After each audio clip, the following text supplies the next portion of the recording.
Roadfly.com, the internet's best resource for buyers, sellers, and owners like you. Hi, I'm Ross Rapoport with Roadfly.com. Thanks for joining me on this episode of Roadfly TV. Today is one of those days where I get to test and thoroughly enjoy a car that I will never be able to afford. This is the XKR, the highest performing, most expensive version of Jaguar's already exclusive Grand Touring car, the XK.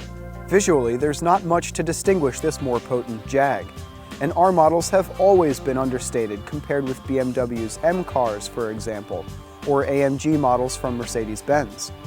But look closely and you'll find little touches here and there, hinting at this car's capabilities.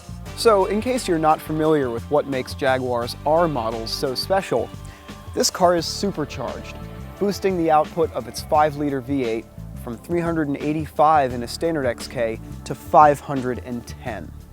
In addition to its awe-inspiring power, this car has excellent handling and braking capabilities, and that's due to its lightweight construction. It's made out of aluminum using aircraft spec assembly technique, and that results in a car that, even though it competes in this large, heavy GT class and is quite well equipped, weighs less than 3,900 pounds.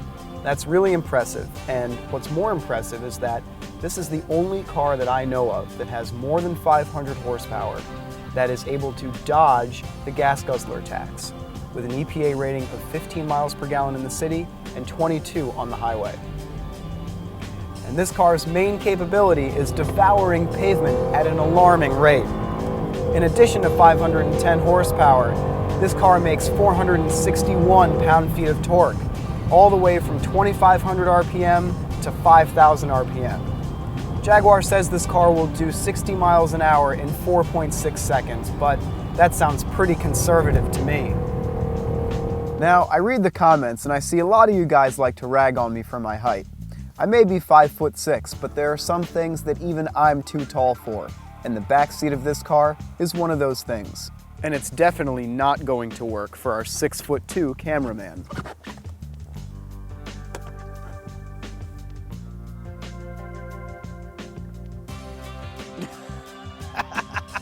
So you might be wondering, what's the competition for this car?